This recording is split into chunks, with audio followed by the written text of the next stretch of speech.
श्री परमात्मने नमः।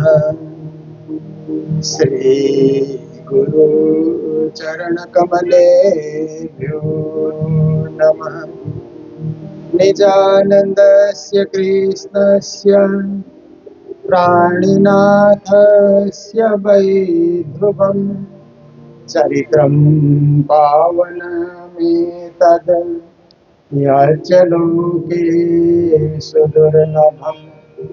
पठनात् श्रवणात् चैव प्रेम भक्त्या समर्चनात् लभते चेप्सितं लोके अन्ते च पदमव्ययम्। निजानंद निज नाम है श्री कृष्ण धनि धाम। श्यामा सुंदर साथ सब राखो हृदय धाम। मंगल कृष्ण प्रणाम है मंगल धर्म प्रकाश। मंगल सुंदर साथ है मंगल धाम उजास। मंगल सुंदर साथ है मंगल धाम उजास। बोलो वृंदावन बिहारी लाल की जय। श्री सद्गुरु महाराज की जय। श्री प्राणनाथ प्यारे की जय। महारानी बाईजराज की जय। महाराजा छत्रसाल की जय। श्री मंगलदास महाराज की जय। श्री कृष्ण प्रणामी धर्म की जय। हिंदू सनातन धर्म की जय। तीनों पुरी धाम की जय। सर्व सुंदर साथ के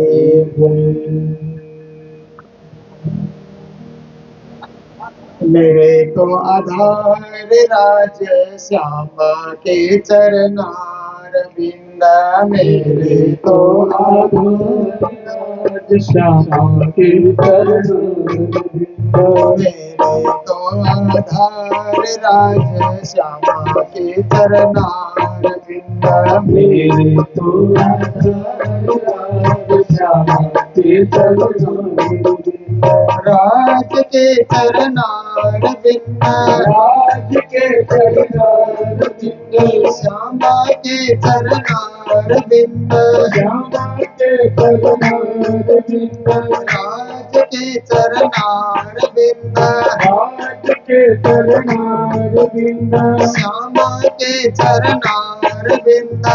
श्यामा के चरनार बिंदा। आधार राज श्यामा के चरनार बिंदा। मेरे तो आधार राज श्यामा के चरनार बिंदा। सतगुरु के चरनार बिंदा। सतगुरु के चरनार बिंदा। श्री जी के चरनार बिंदा। श्री जी के चरनार बिंदा। सतगुरु के चरनार बिंदा। सतगुरु के चरनार बिंदा। श्री जी के चरनार बिंदा। श्री जी के चरनार बिंदा। मेरे तो आधार राज श्यामा के चरनार बिंदा। मेरे तो आधार राज श्यामा के चरनार बिंदा। मेरे तो आधार राज श्यामा के चरनार बिंदा। मेरे तो आधार राज श्यामा के चरनार बिंदा। श्यामा के चरनार बिंदा। श्यामा के चरनार बिंदा। राज के चरनार बिंदा। राज के चरनार बिंदा। बोलो कृष्ण कन्हैया लाल की जय। परमादरणीय महामंडलेश्वर श्री नारायण स्वामी जी महाराज, श्रीमद् भागवत कथाकार श्री राजदास जी महाराज,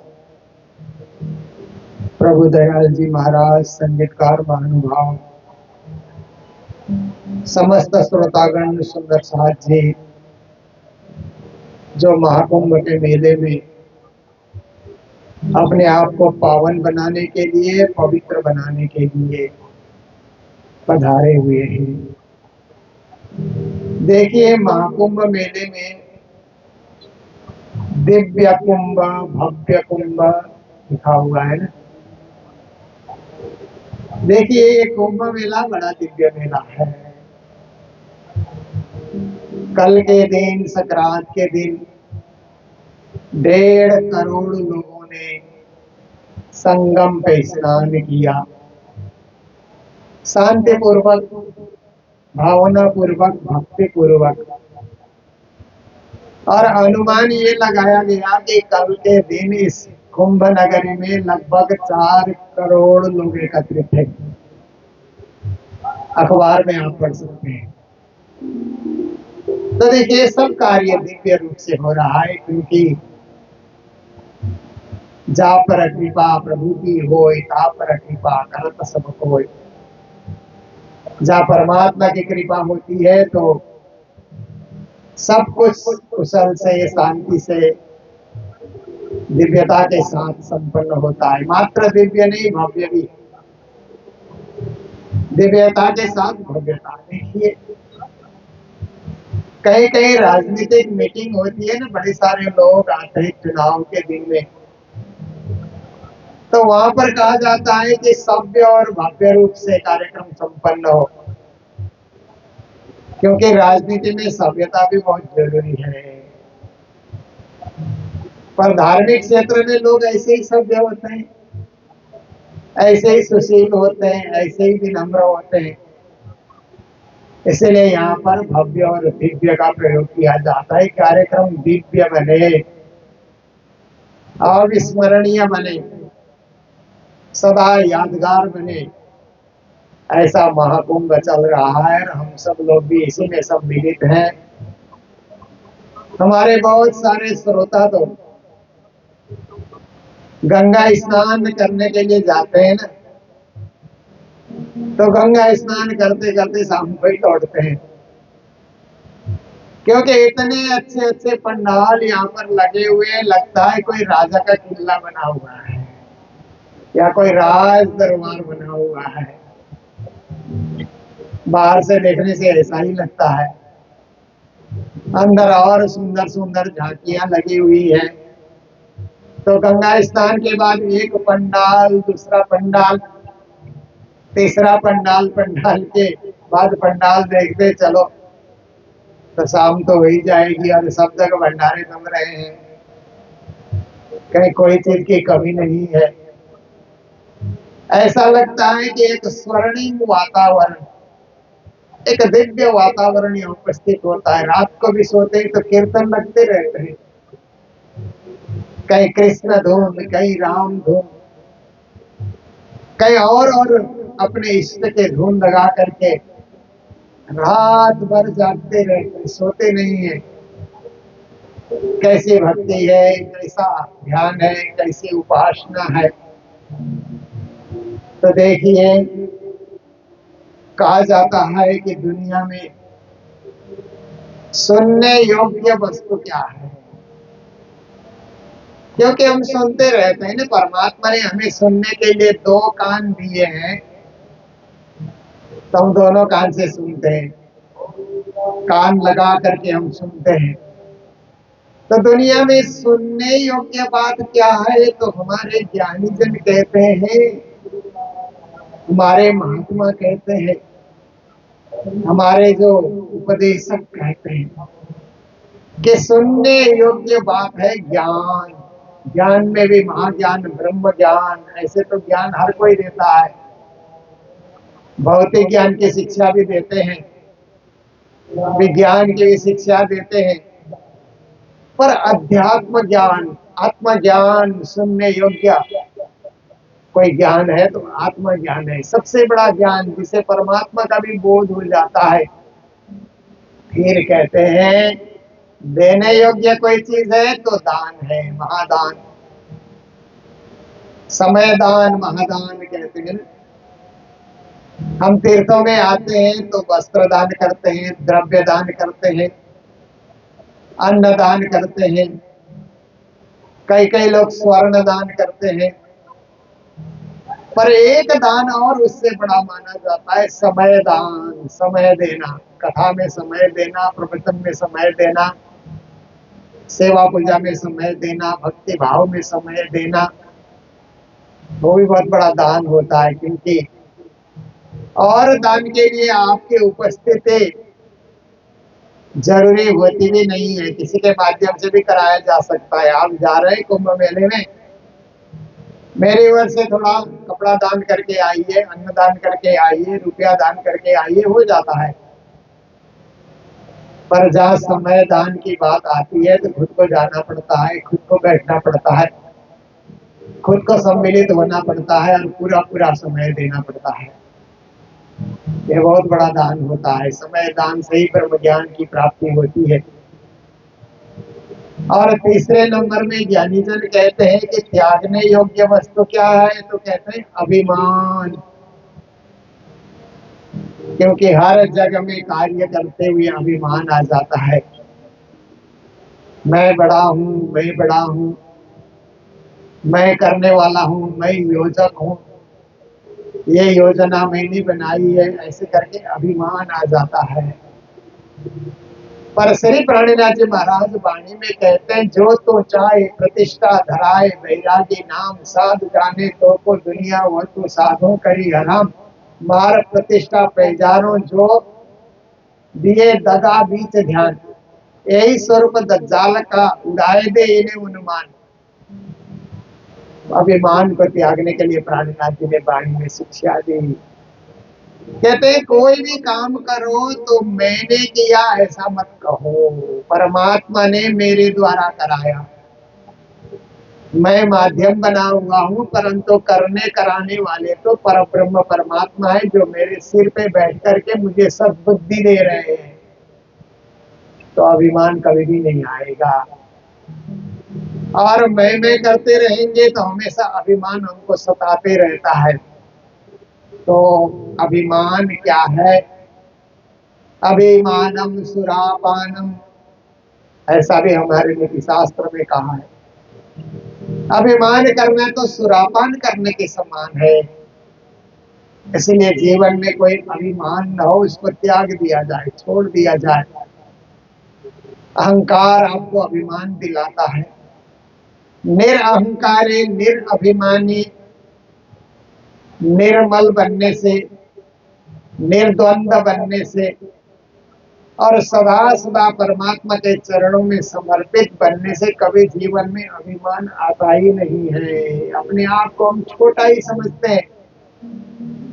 प्राणनाथ जी ने वाणी में छोटे बनने की शिक्षा दी है ना, जब लग रहो सात चरणे होए रही हो तुम्हारे समान, इत जागे का फल यही कोई चैत विदो चतुर सुजान। जब तक सुंदर साथ के बीच में रहो, उनकी चरण धूलि बन करके रहो।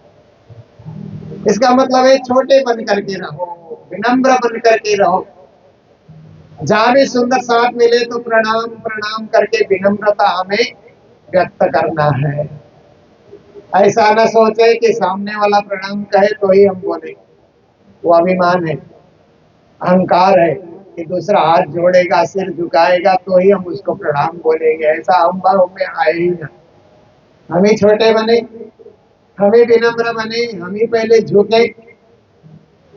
ऐसी शिक्षा श्री प्राणनाथ जी महाराज ने वाणी में दी है। और वाणी की शिक्षा में से भाई नैरी नवखंडो आरती, ये प्रकरण हम लोगों ने उठाया है। क्योंकि अत्यंत सांदर्भिक होने के कारण श्री प्राणनाथ जी महाराज ने जग को जो शिक्षा दी, और आज से 347 साल पहले उन्होंने भारत की स्थितियों को देखा, भारत की जनता को देखा, भारत के धर्म को देखा, भारत के राजा महाराजाओं को देखा, और यह मुगलों का शासन भी उन्होंने देखा। इसलिए ऐसे समय में हमें किस प्रकार से जागना होगा, हमारी जागनी कैसे होगी? एक तो हम आत्मा के लिए जागे, और दूसरा देश के लिए भी जागे, समाज के लिए भी जागे, राष्ट्र निर्माण के लिए भी हम जागे। तो ये जागृत वाणी प्राणनाथ जी महाराज की जो प्रगति हुई है, उसी का कुछ कुछ सार अंश, कुछ कुछ चौपाइयां आप लोग सुनते आ रहे हैं। तो आज की चौपाई में श्री जी महाराज प्रस्तुत करते हैं, झालरा अग्निता बाजले बाजती, ब्रह्मांड में नवत गाजती, कलयुग सेना सुन भाजती, भाई गई रे नौखंडो आरती। जब श्री जी महाराज का पदार्पण हुआ ना, तो साथ में चल रही मंडली ने अनेक झालर के साथ बाजे बजाते हुए, चमर करते हुए, दिव्य उनकी सवारी, जैसे आप देखते हैं कि कुंभ मेले में सवारी होती है, तो बड़े बड़े महामंडलेश्वर की सवारी होती है, तो कैसे सेना की तरह आगे आगे नागा साधु चलते हैं, फिर उनके सेवक गण चलते हैं, फिर भक्त गण चलते हैं, और वो एक रथ पे सवार होकर के अपनी भव्यता के साथ, दिव्यता के साथ और अपने शान शौकत के साथ किस प्रकार से अपने शिविर में आकर के उतरते हैं। श्री प्राणनाथ जी महाराज भी ऐसे ही सुंदर साथ की मंडली ने उनको घेर रखा है। अनेक बाजे बज रहे हैं, शंख ध्वनि हो रही है, प्राणनाथ जी के आगमन का सबको वहां पर जानकारी दी जा रही है। सब सचेत होकर के प्राणनाथ जी महाराज को देख रहे हैं। प्राणनाथ जी महाराज का जब आगमन हुआ तब कलियुग सेना सुन भाजती। प्राणनाथ जी स्वयं कहते हैं कि औरंगजेब ने भी उस समय अपनी सेना को वहां पर नियुक्त कर रखा था कि इस मेले में कहीं न कहीं विघ्न डालना, और कोई कोई चमत्कारी साधु पुरुष मिल जाए तो उनको गिरफ्तार भी कर लेना। ये सब सेना को बता करके उसने अपनी सेना खड़ा कर रखी थी। परंतु प्राणीनाथ जी महाराज का आगमन और सारे वहां के भक्ता, सारे वहां के आचार्य, ज्ञानी, मुनि, मनीषी, विद्वान सब प्राणीनाथ जी के तरफ जब एकत्रित हो जाते हैं, प्राणीनाथ जी के तरफ आकर्षित हो जाते हैं, तो औरंगजेब जी की सेना अपने आप पीछे होने लग जाती है, दिल्ली के तरफ कुछ करने लग जाती है। इसलिए श्री जी ने कहा कलयुग सेना सुन भाजती। उस बाजे की आवाज को सुन करके, नगाड़े की आवाज को सुन करके, तुराई और भेरी की आवाज को सुन करके कलियुगी सेना अपने आप वहां से भाग जाती है। क्योंकि ब्रह्म ज्ञान का जब प्रचार होता है और ब्रह्म सृष्टि की मंडली जब आती है, तो कलियुगी व्यक्ति का वहां कोई स्थान नहीं रहता। प्रकाश आते ही अंधेरे का स्थान नहीं रहता, ज्ञान आते ही अज्ञान का स्थान नहीं रहता है, विद्या आते ही अविद्या का स्थान नहीं रहता है। तो ऐसे ही परब्रह्म परमात्मा का आगमन हो रहा है, तो कलियुगी विचार अपने आप ही वहां से भाग रही है, छू हो रही है, दूर हो रही है। ऐसी स्थिति का चित्रण प्राणनाथ जी महाराज अपनी वाणी में करते हैं, और वहां पर प्रेम से आरती उतारी जा रही है, तारतम की आरती, ब्रह्म ज्ञान की आरती उतारी जा रही है। फिर आगे कहते हैं सप्त धात शून्य मंडल थाल, निरंजन ज्योति भय उजाल, झल हरियाणित नूर जमाल भय नहीं नौखंड आरती। सप्त धातु, ये जो पृथ्वी लोक है, संपूर्ण पृथ्वी लोक और शून्य मंडल को एक थाली समझा जाए आरती करने के लिए, पूरी सृष्टि को थाली समझा जाए। निरंजन और ज्योति स्वरूप को ज्योति समझा जाए, प्रकाश समझा जाए, दिया समझा जाए। और इतनी बड़ी आरती में देखिए, छोटी छोटी आरती में भी हम लोग आरती उतारते हैं, पर बड़ी आरती आती है तो आनंद कुछ निराला होता है ना। बड़ी बड़ी आरती और कई घड़ियों की आरती होती है ना, ऐसे बड़ी बड़ी 32 राव वाले आरती आ जाए और वो आरती उतारा जाए, उसका प्रकाश तो चारों तरफ फैलता है। तो ऐसे ही शून्य मंडल से लेकर के सप्तधात से ये पूरी सृष्टि जो बनी है, उसी की थाली बना करके निरंजन और ज्योति स्वरूप की आरती बना करके पूरे ब्रह्मांड में आरती उतर रही है। मतलब ब्रह्म ज्ञान से ब्रह्मांड अभिभूत होता जा रहा है, तारतम के प्रकाश से सब प्रकाशित होते जा रहे हैं। इस प्रकार की आरती वहां उतारी जा रही है। तो कहते हैं भाई नहीं रे नौखंडो आरती। अब उस आरती के प्रकाश से पूर्ण ब्रह्म परमात्मा अक्षरातीत श्री प्राणनाथ जी प्रकाशित हो रहे हैं। ऐसा भव्य और दिव्य वातावरण वहां पर उपस्थित हो रहा है। आगे की पंक्ति में कहते हैं पसरे दया प्रगटे दयाल। प्राणनाथ जी महाराज आते हैं तो दया का विस्तार करने के लिए आते हैं। मेहर के सागर है ना वो, तो मेहर के सागर का अर्थ होता है दया के सागर। आप देखिए कि वाणी में कलश ग्रंथ में एक प्रकरण आता है दया का सागर। और सागर ग्रंथ में वही प्रकरण लंबा हो जाता है तो मेहर का सागर हो जाता है। आप देखिए, तो दया ही मेहर है, कृपा ही मेहर है, करुणा ही मेहर है, परमात्मा की अनुकंपा ही मेहर है। उस अनुकंपा को लेकर के श्री प्राणनाथ जी महाराज पधारे हुए हैं, इसलिए पसरी दया, सब में दया फैल रही है, सब पर दया दृष्टि से वे देख रहे हैं, किसी को दुश्मन नहीं समझ रहे हैं, क्योंकि सारा हिंदू समाज, सारा सनातन समाज तो आखिर उसी पूर्ण ब्रह्म परमात्मा का अंश अंश ही है। देवी देवताओं की भक्ति करते हैं तो भी प्रत्यक्ष परोक्ष रूप से पर ब्रह्म की भक्ति हो रही है, क्योंकि एक जगह कहा न, आकाशात पतितम तोयम यथा गच्छति सागरम सर्वदेव नमस्कार केशवम प्रति गच्छति। कहते हैं आकाश से पानी गिरता है तो धीरे धीरे धीरे पानी क्या है कि बूंद बूंद इकट्ठे होकर के नाला बन जाता है, नाला से नदी, नदी से महानदी, महानदी से सागर में जाकर के पानी लय हो जाता है। ऐसे ही किसी भी देवता को प्रणाम करो, किसी भी अवतारी को प्रणाम करो, वो प्रणाम धीरे धीरे बहते बहते केशवम प्रति गच्छति, कृष्ण को प्रणाम हो जाता है। कृष्ण प्रणामी न पुनर्भवाय का तो महाभारत का ये श्लोक है। एकोपि कृष्णस्य कृतः प्रणामो दशाश्वमेधे भवितेन तुल्य, दशाश्वमेधे पुनरेति जन्म कृष्ण प्रणामी न पुनर्भवाय। एक बार जिसने श्री कृष्ण को प्रणाम किया 10 अश्वमेध यज्ञ से भी ज्यादा उसको फल मिल जाता है। कैसे मिलता है? 10 अश्वमेध यज्ञ करने वाला बार बार जन्म मरण के चक्र में पड़ जाता है। कृष्ण प्रणामी न पुनर्भवाय, जिसने कृष्ण को प्रणाम किया उसका पुनर्भव नहीं होगा, पुनर्जन्म नहीं होगा, न स पुनरावर्तते, उसका पुनरागमन नहीं होगा, वो अखंड हो जाएगा, कृष्ण ही के ही परम धाम को प्राप्ति करेगा। इसीलिए किसी को भी प्रणाम किया है, मूलतः प्रणाम श्री कृष्ण के चरणों में पहुंचता है। जैसे आकाश का पानी समुद्र में पहुंचता है, इसी तरह आपका प्रणाम भी श्री कृष्ण चरणों में, पूर्ण ब्रह्म परमात्मा के चरणों में पहुंच जाता है।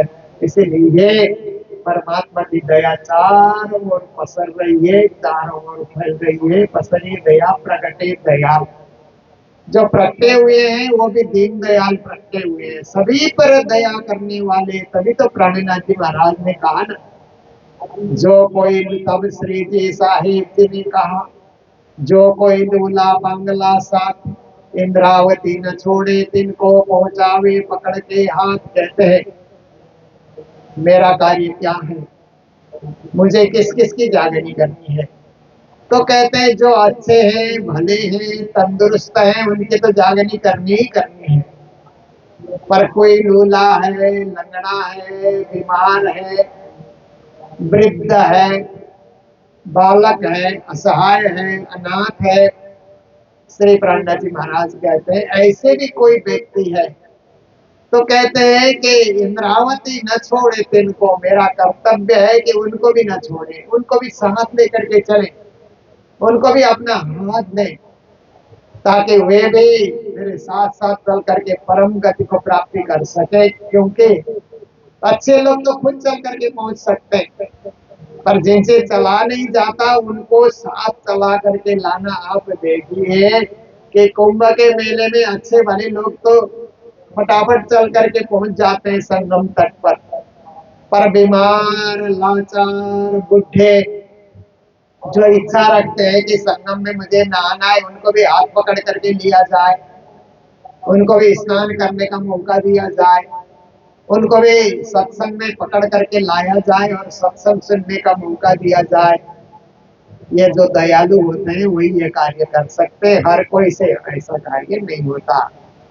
तो पसरे दया प्रकटे दया, काटे दुनि के कर्म जाल। फिर कहते दुनिया में कर्म जाल फैला हुआ है ना, जो कर्म करते हैं वही जाल बन करके फैलता है। जैसे आप देखते हैं कि मकड़ी है ना, मकड़ी जाल फैलाती है ना, वो जाल उसी ने प्रकट किया है। बाहर किसी ने जाल बना करके मकड़ी को उसमें फंसा दिया, वैसी बात नहीं है। मकड़ी अपने आप अपने शरीर से जाल प्रकट करती है और धीरे धीरे जाल बना करके उसमें बैठती है। कोई जीव आ जाए तो फंसा करके उनको चूसती भी है, और बाद में उनके बच्चे पैदा हो जाते हैं तो बच्चे माँ को ही खा करके खत्म कर देते हैं। तो देखिए जाल बनाने का क्या फल मिला, स्वयं का अस्तित्व मिट गया, स्वयं का जीवन खत्म हो गया जाल फैलाने से। तो लोग दुनिया में कर्म जाल फैलाए जा रहे हैं, जितना कर्म जाल फैलाते हैं उतने लोग फंसते जाते हैं ना। एक व्यापार है, दूसरा व्यापार खोल लिया, तीसरा व्यापार खोल लिया, चौथा व्यापार खोल लिया। कभी कभी एक नौकरी दूसरी नौकरी डबल जॉब करते हैं, कई कई लोग दो तीन जगह भी जॉब कर लेते हैं। जितना आप विस्तार करो, कर्म का जाल जितना फैलाओ, और कर्म का जाल फैलता है, उससे दोस्ती की, उससे दोस्ती की, उसको मित्र बनाया, उसको रिश्तेदार बनाया, ये तो कर्म जाल ही है, ये फंसने वाली बात है। तो लोगों ने कर्म जाल चारों ओर फैला रखा था, परंतु जब उनको ब्रह्म ज्ञान की प्राप्ति हुई तो उनको लगा कि अरे मेरे तो आधार राज श्यामा के चरणार बिंद, ये जाल फैला करके कोई लाभ नहीं है, ये तो बंधन है, ये बांधने वाली चीजें हैं, बांधने वाले लोग हैं, मोक्ष मार्ग में ये सब रुकावट डालेंगे। इसलिए ऐसे बंधन डालने वाले को श्री प्राणनाथ जी महाराज कहते हैं कि दुनिया के कर्म जाल को काट देना है, कर्म बंधन को खत्म कर देना है, ताकि हम निवृत्त बन सके, निर्मोही बन सके, और हम क्या बने, निष्कलंक बन सके। प्राणनाथ जी महाराज की एक उपाधि निष्कलंक भी है ना, उनके ज्ञान में कोई कलंक नहीं है, उनके उपदेश में किसी प्रकार का कोई दोष नहीं है, निर्दोष है हर प्रकार से। तो इस प्रकार से पसरे दया प्रकटे दयाल, काटे तुमके कर्म जाल। फिर कहते हैं चैतन्य व्यापी भय निहाल, प्रणनाथ ने ऐसा चैतन्य से परिपूर्ण ज्ञान, तारतम ज्ञान उनको सुनाया, सब निहाल हो गए। धन्य है, धन्य है, ऐसा ब्रह्म ज्ञान तो हमने कभी सुना ही नहीं था।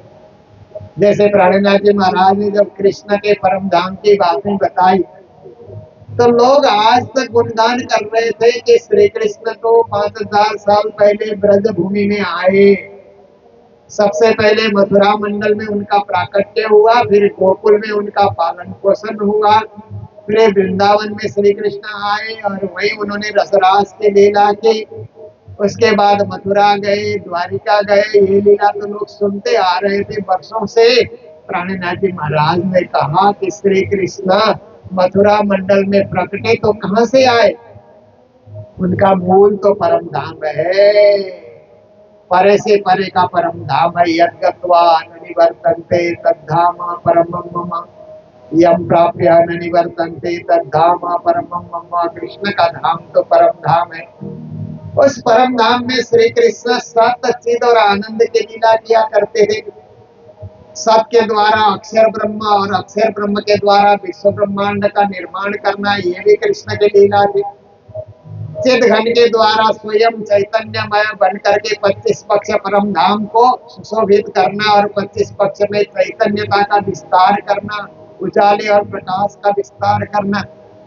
फिर आनंद स्वरूप बन करके राधा श्यामा महारानी के साथ, देखिए श्यामा और राधा ये नाम अलग है परंतु रहस्य एक ही है। तो ऐसे श्यामा के साथ होकर के 12,000 ब्रह्म सृष्टि और 12,000 ब्रह्म सृष्टि के साथ एक एक ब्रह्म सृष्टि के साथ 12,000 खूब खुशहालियां कहते हैं। परम धाम में ब्रह्म सृष्टि तो है और सखिया भी है परम धाम में। एक एक ब्रह्म सृष्टि की सेवा करने के लिए, एक एक ब्रह्म सृष्टि को साथ देने के लिए, एक ब्रह्म सृष्टि के भीतर 12,000 और सखियां है, वो 25 पक्ष में रहती है। 12,000 ब्रह्म सृष्टि तो रंगमाल में रहती है, पर रंगमाल के चारों तरफ 25 पक्ष बने हुए हैं। धाम तालाब कुंज बन जोए, नहरे मानिक बन के सोए, पश्चिम चौगान बड़बन कहिए, पोखरा जी जमुना जी लइये, आठों सागर आठ भूमि के 25 पक्ष परम धाम के, परम धाम के 25 पक्ष है। तो 25 पक्ष भी खाली नहीं है।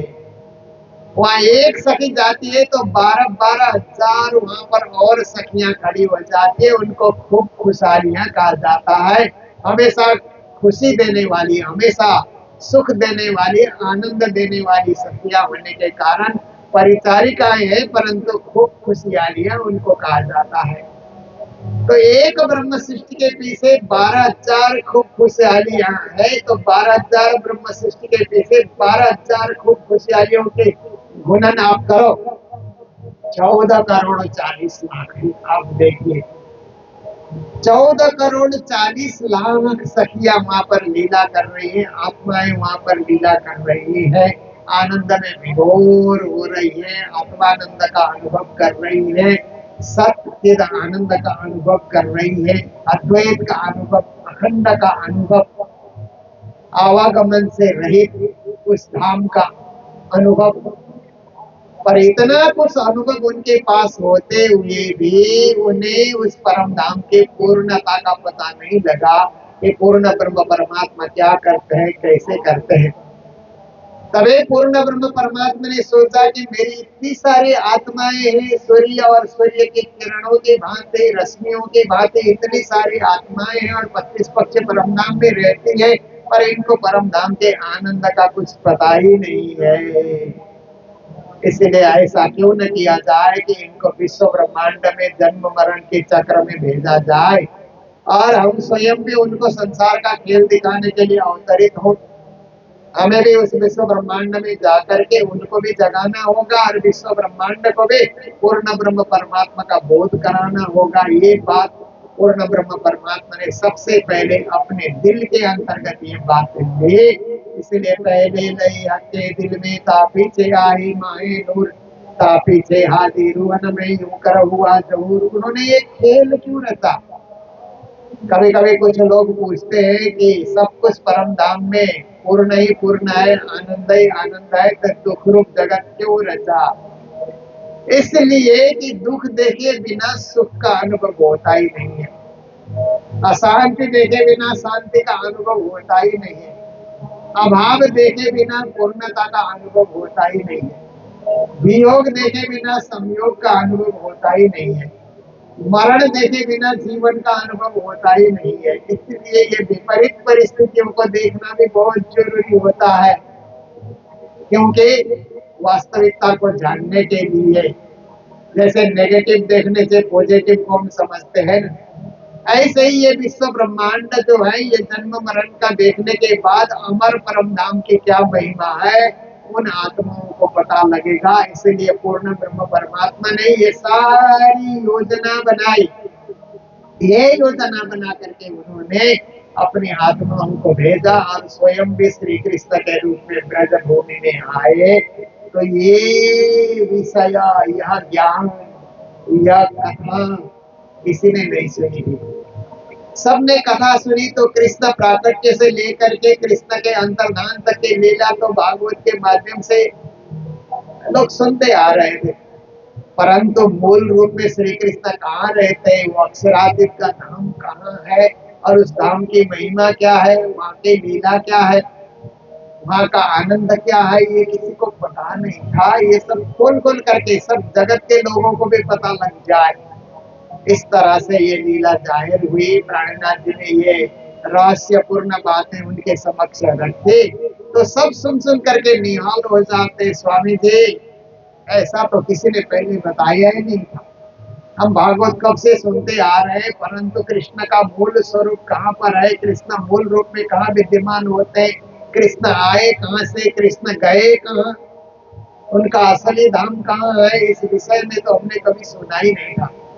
तो श्री प्राणनाथ जी महाराज ने ये ज्ञान सुना करके ये परम धाम की सत्य चिद आनंद और व्याप्त चैतन्यता की बातें उन्होंने सुना करके चेतन व्यापी भय निहाल सब कहते स्वामी जी आपके ज्ञान सुन करके हम निहाल हो गए, धन्य हो गए। ये अकथ कथा अद्भुत है, ऐसे अकथ कथा अद्भुत रहस्य आपने सुनाया, न भूतो न भविष्यति, ऐसे दिव्य ज्ञान आपने हमारे समक्ष प्रकट किया है। हम धन्य हो गए आपके शब्दों को सुन करके। तो इसीलिए भी वहां पर दिव्य आरती उतारी गई। सब उस समय अभिभूत हो जाते हैं। तो उस आरती में कौन कौन आए? श्री प्राणनाथ जी महाराज कहते हैं आए सेना सहित त्रिपुरार। त्रिपुरार शिव जी को कहते हैं ना, त्रिपुरारी। त्रिपुर नाम के किसी राक्षस का उन्होंने मर्दन किया था, इसलिए त्रिपुरारी के नाम से शिव जी जाने जाते हैं। अपनी सेना सहित आए। तो शिव जी कैसे आए? शिव भक्त आए तो उनके हृदय में ही शिव जी भी चल करके आए। क्योंकि आप देखिए इतने मेले में कितने शिव भक्त यहाँ पर आए हुए हैं, तो इतने शिव भक्त आए हैं तो शिव जी भी कहीं कहीं उनके हृदय में बैठ करके आए हैं। तो प्राणनाथ जी महाराज देखते हैं कि भक्तों के बीच में त्रिपुरारी भी यहाँ पर उपस्थित है। आए ब्रह्मा जी पढ़त वेद मुखचार, ब्राह्मण लोग वेद पढ़ते हुए वहां पर उपस्थित हो गए। देखिए सारे शिविरों में वेद पाठ हो रहे हैं, ब्राह्मण लोग वेद मंत्र का उच्चारण कर रहे हैं। तो ब्रह्मा जी भी ब्राह्मणों के हृदय में बैठ करके इस कुंभ मेले में ब्रह्मा जी भी उपस्थित है, आए हुए हैं। प्राणनाथ जी महाराज को प्रत्यक्ष रूप से त्रिपुरारी का भी दर्शन हो रहा है, ब्रह्मा जी का भी दर्शन हो रहा है। देख रहे अपने भक्तों के बीच जो भी समाये हुए हैं और महाकुंभ में उपस्थित हो रहे हैं। फिर कहते हैं कि विष्णु वाणी बोलत जय जयकार, और बहुत सारे विष्णु भगवान के भक्त जो वैष्णव लोग हैं वाणी गाते हुए, भजन गाते हुए, कीर्तन गाते हुए, आत्मा विभोर हो करके यहाँ पर उपस्थित है। तो उनके हृदय में विष्णु भगवान भी बैठे हुए हैं। क्योंकि एक बार विष्णु भगवान को पूछा गया आप कहाँ रहते हैं? तो कहते न हम बसामि वैकुंठे योगी नाम हृदय नचा, मद्भक्ता यत्र गायन्ते तत्र तिष्ठामि नारद। हे नारद, मैं वैकुंठ में भी निवास नहीं करता, योगियों के हृदय में भी मैं निवास नहीं करता, पर मेरे सरल भक्त जहाँ बैठ करके भजन गाते हैं ना, भक्ति करते हैं, तत्र तिष्ठामि नारद। हे नारद, मैं तो वहाँ बैठता हूँ, वहाँ मैं विराजमान होता हूँ। तो भक्तों के हृदय में विराजे हुए विष्णु भगवान भी वहां पर प्रत्यक्ष हो रहे हैं, ब्रह्मा जी भी प्रत्यक्ष हो रहे हैं, त्रिपुरारी भी वहां पर प्रत्यक्ष हो रहे हैं। उस आरती में सबके सब सम्मिलित हो रहे हैं और साक्षात पूर्ण ब्रह्म विद्याभिनंदन निष्कलंक बुद्ध अवतार भी वहां पर प्रस्तुत हो रहे हैं। इस प्रकार की एक दिव्य आरती, भव्य आरती, अखंड आरती, सचराचर जगत को तारने वाली ऐसी आरती वहां पर संपन्न हो रही है। आगे की पंक्ति में कहते हैं आए धर्मराज इंद्र वरुण, देवी देवता भी अपने भक्तों के हृदय में समा करके धर्मराज आ रहे हैं, इंद्र आ रहे हैं, वरुण आ रहे हैं। फिर कहते हैं कि नारद मुनि गंधर्व, 14 भुवन 14 लोक के नारद मुनि गुनी गंधर्व सबके सब भी वहां पर उपस्थित हो रहे हैं। सुर असुर सबों लई शरण, वहां सूर्य भी आ रहे हैं, असुर भी आ रहे हैं, सबके सब आ रहे हैं। क्योंकि पूर्ण ब्रह्म परमात्मा के चरणों में कौन नहीं आता, सबके सब इस प्रकार आकर्षित होकर के आ रहे हैं। और भाई नई आरती, नवीन आरती, दिव्य आरती, अखंड आरती, भव्य आरती वहां पर उतारी जा रही है। सब उस आरती के प्रकाश से प्रकाशित हो रहे हैं। अब अपने हृदय में भी आरती की ज्योति जला रहे हैं, आत्मा ज्योति को जला रहे हैं।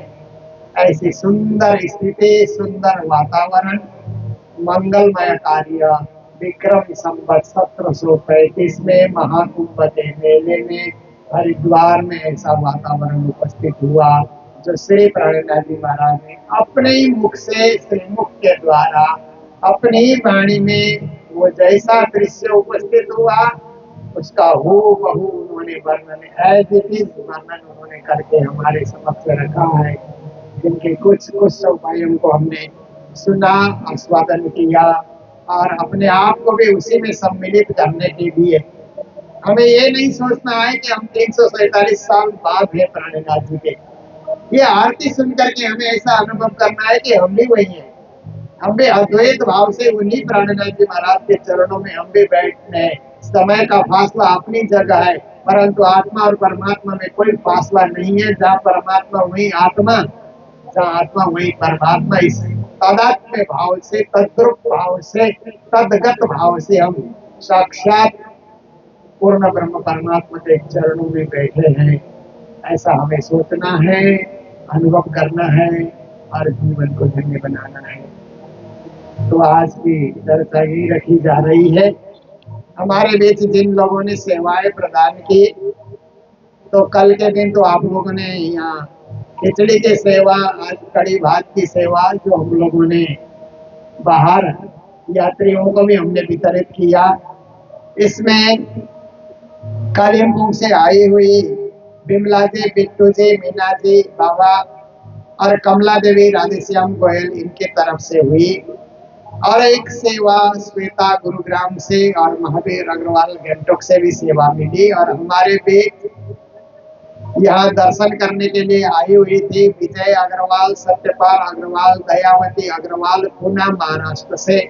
उन्होंने आज की भंडारे की सेवा उन लोगों ने की है, तो उनको भी मंगल बधाई, मंगल कामनाएं देते हुए और राज्य उनके ऊपर मंगल कृपा बरसाएं, ये भावना रखते हुए आज की बड़ी चर्चा को मैं विराम देने जा रहे हैं। जय जयकार कृष्ण।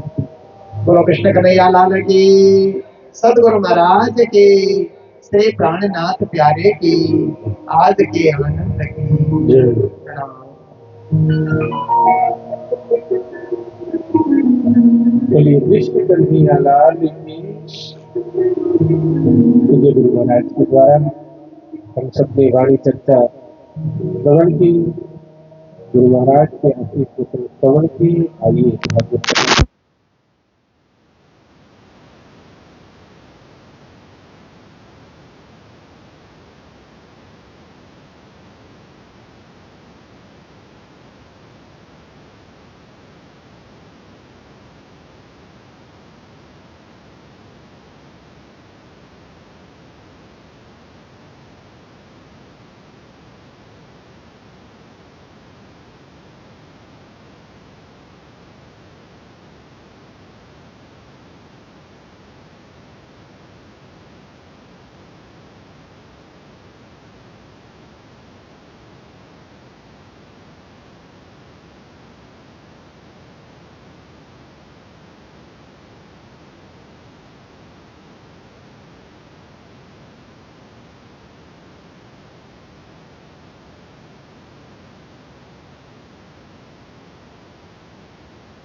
अखंड मंडलाकारं व्याप्तं येन चराचरं तत्पदं दर्शितं येन तस्मै श्री गुरवे नमः।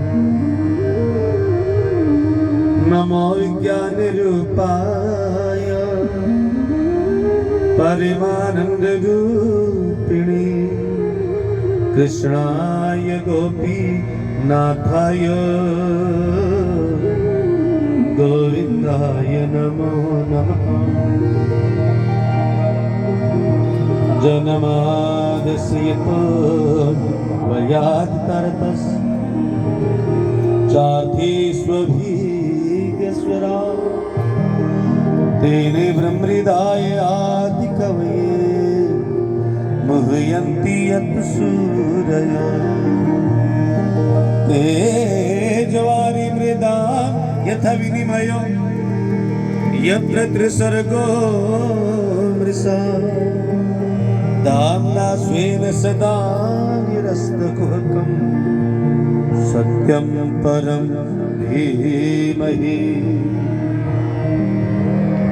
वंशी विभूषित करान नवनीरदाभा पीताम्बरादरुणबिम्ब फलाधरुष्टा पूर्णेन्दु सुंदर मुखात् दरविंद नेत्रा कृष्णात् परम किमपि तत्त्वमहं न जाने तमेव माता च पिता तमेव बन्धुश्च सखा तमेव विद्या करुणं तमेव सर्वं मम तन मन धन अर्पण कियो सब तुम पे ब्रजराज मन भावे सोई करो हाथ आपके लाज प्रणाम करो गुरुदेव को धर चरणों में दास जान की दया करो बुद्धि दो बख्शी वंदो सतगुरु चरण को करूं प्रेम प्रणाम अशुभ हरण मंगल करें श्री देव चंद्र प्राणनाथ